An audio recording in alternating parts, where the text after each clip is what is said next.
Olá, boa noite. Estamos começando aqui ao vivo pela TV Cidade Taubaté, o programa das 6 nesta terça-feira, dia 29 de agosto de 2017. E para começar, nós lembramos que para nós começarmos o nosso programa aqui das 6, nós vamos bater um papo sobre cinema, né? Na nossa região, uma região rica sobre o assunto e também com grandes nomes do cinema nacional. Eu agora recebo aqui o cineasta, roteirista, ator, diretor, e eu vou parar por aqui só para a gente começar o bate-papo, o Márcio Vaccari, que agora, dia 31 de agosto, começa uma mostra aí em Pindamonhangaba, falando um pouco sobre a carreira dele, apresentando os trabalhos, os filmes, que vem desde lá de trás, que eu não vou falar para vocês desde quando, mas ele vai conversar conosco e bater esse papo. Boa noite, Márcio. Boa noite, André. Puxa, é um prazer voltar aqui à TV Cidade. Eu ainda não conhecia a Casa Nova. Estou encantado aqui com o cenário, com a estrutura. Pô, parabéns pelo trabalho, que é magnífico, viu, cara? Puta, prazer estar aqui. Como que surgiu a ideia dessa mostra e quem que está organizando? Então, quem está organizando essa mostra é a Carla Valerine Cipro, que é uma jornalista e tal, e faz a RP da produção Márcio Vaccari e tal. Ela, outro dia, foi procurada por um colecionador, cara. Esse cara encontrou na feira da Breganha em Lorena um monte de filmes de super-herói, essa coisa toda, entendeu? Aí ele telecinou e descobriu que 5 desses filmes eram meus, entendeu? Filmes lá de 76, 77 e tal, que nem lembrava, sabia que tinha feito, mas nem imaginava onde estava, essa coisa toda, né? Aí ele procurou a produção, procurou a cara, essa coisa toda, e a gente acabou adquirindo esse material, cara, a gente telecinou e tal. E são microfilmes, cara, em Super 8. Tem um filme de 76, que são 4 minutos, que é a Revolução dos Brinquedos, que é uma metáfora em cima da ditadura militar, que chamava os revolucionários dos brinquedos, né? Então vamos torturar o brinquedo, tirar uma perninha do brinquedo, vamos fazer isso e tal. E a gente fez uma metáfora, como eu era criança, 10 anos, cara, essa brincadeira passou batido, parece um moleque brincando, né? Então eu incorporo o personagem meu com 10 anos, é a metáfora da ditadura militar. Ele está quebrando os brinquedos, essa coisa toda. No final os brinquedos ganham vida e... Entendeu, cara? Mas isso passou assim, desapercebido, ninguém percebeu que era uma crítica à ditadura e tal, entendeu? E os outros filmes de 77 é uma série, cara. Chamam microfilmes, tem 30 segundos cada um. São filmes mudos, que é uma metáfora da ditadura militar que você não pode falar, essa coisa toda, entendeu? São imagens fortes, entendeu? Mas intercalada, uma imagem forte, subversiva, forte e tal, e uma transgressora. Você fica, não, isso tá um bando de maconheiro que está falando, então tem gente falando da geração nossa, da geração beatnik do Vale do Paraíba, que foi assassinado pela ditadura militar, entendeu? A gente fala de Draga, que foi assassinado pelo Esquadrão da Morte em 71, a gente fala de Chimbote, que foi assassinado em 73, entendeu? E vários outros desapareceram, estão desaparecidos até hoje, e ninguém ousa falar, entendeu? Então, Márcio, é isso que eu procuro entender agora. Como que uma criança de 10 anos, naquela época, né, em que tudo era mascarado, a mídia em si aproveitava, né, disso para mascarar todo esse sistema que nós vivíamos, conseguiu captar a essência dessa época, e ainda hoje tem gente que diz que nem ditadura existiu em nosso país. Eu venho de uma família, cara, minha avó era egípcia e tal, entendeu?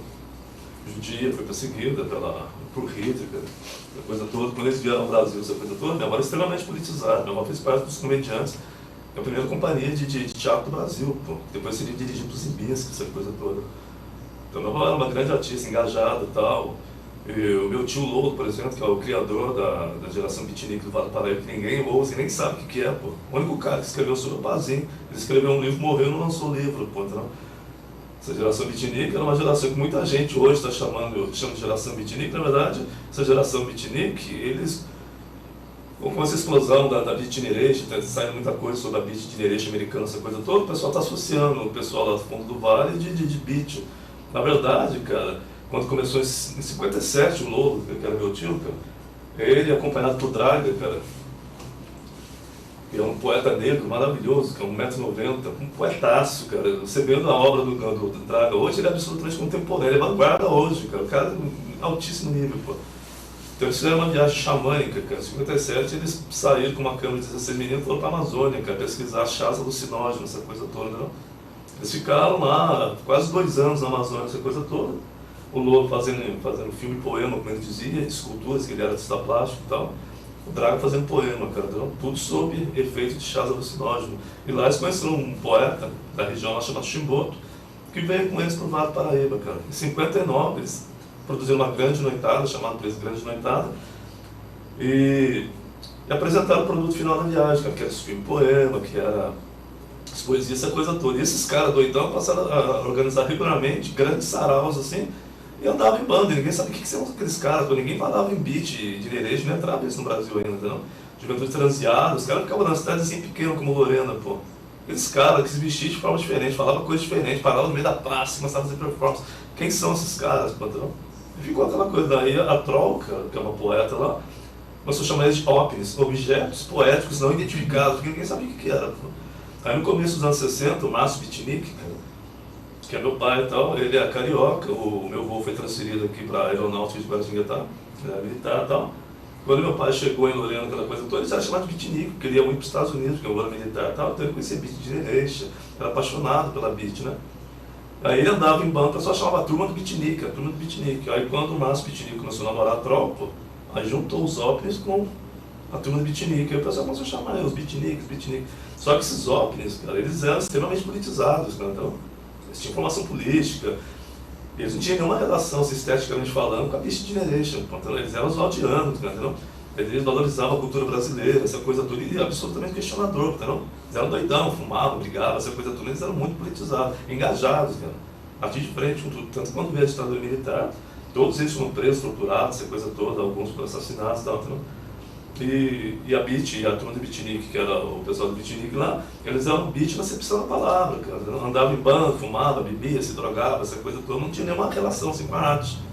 Entendeu? Então, há meio que um esvaziamento, você supervaloriza Beat Vale, chama de Beat Vale, e relega lá aquele pessoal ali, os OPNs, né, que eram os caras, né, que incomodavam, os caras que pensavam, provocavam, e além do que eram grandes artistas, mano, eram artistas assim, se vê na obra dos caras hoje, os caras são vanguarda hoje, cara, então os caras produziam em altíssimo nível, cara, e eles produziam muito filme poema, que nem o Lolo, por exemplo, ele trabalhava muito com 16, pouca coisa superou, então eu cresci vendo ele fazendo, entendeu? Então eu cresci vendo a minha família ser presa, torturada, essa coisa toda. Eu cresci vendo amigo meu desaparecendo, pô. Eu pequenininho tinha consciência, pô, eu tenho um poema que eu falo no vídeo, a Margarida foi comprar pão e não voltou, pô. Imagina você tá aqui conversando, a Margarida sai pra ir na esquina comprar pão e não volta, pô. Aí você fazia o poema, pô, a Margarida não voltou, pô, e ninguém se tocava, porque a Margarida tinha desaparecido, pô, entendeu? Tinha a Lili, que era uma professora de geografia, aí eu falo, a Lili foi dar aula de geografia e sumiu do mapa, pô, entendeu? E ninguém se toca, que as pessoas estão desaparecendo, estão sendo presas, torturadas.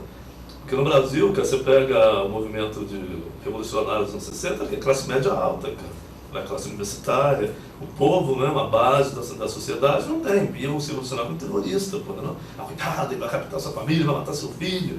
Então não tem acesso, está na meia dúzia ali que faz, como hoje, pô. Hoje pouca gente vai pra rua, é uma classe média alta que continua. Hoje tem uma tática que a periferia está se mobilizando, pô, entendeu? Está se articulando em coletivo, que é maravilhoso, essa coisa toda, né? Agora está sendo podado, né? Que está vindo um movimento de direita aí que está destruindo tudo, tirando o direito do trabalhador, entendeu, cara? O senhor, na sua avaliação, esse movimento Bitnik, ele não teve assim, o reconhecimento devido por conta, de repente, às vezes, do sucesso de Mazzaropi no mesmo espaço, na mesma época? Eu acho que não, acho que foi uma coisa mesmo assim de... A Leila Diniz, por exemplo. Por que a Leila Diniz estourou aquela coisa toda, cara? A Leila Diniz era transgressora, pô. Então, quando houve o golpe, não era um golpe, cara, entendeu? A revolução que eles falavam, me divide com a revolução. O Brasil não era um país, uma ditadura, uma democracia, pô, entendeu? Um país aberto, essa coisa toda. Que coisa... 2, 3 anos depois, que coisa pegou mesmo, cara. Então eles jogavam a Leila Diniz na mídia, era transgressão. Imagina que esse país é uma ditadura. Olha a Leila Diniz pelado, falando palavrão o tempo inteiro, entendeu? Então eles selecionavam, vamos soltar isso aqui se segura, entendeu? Que nem hoje o Beat Vale, por exemplo, eles estão jogando a Beat Vale lá em cima, mas colocando o Beat Vale como uma coisa alienada, uma cópia lá da Beat Generation, essa coisa toda, entendeu? Que não era isso também, mas não era só isso, e os óculos, pô.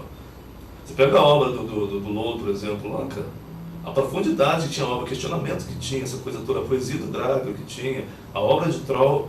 A Troll e o Lolo fizeram uma exposição chamada Porco Parafuso, que eles rodaram a Europa, entre 69 até 71, essa coisa toda, uma coisa que você, hoje você é uma puta.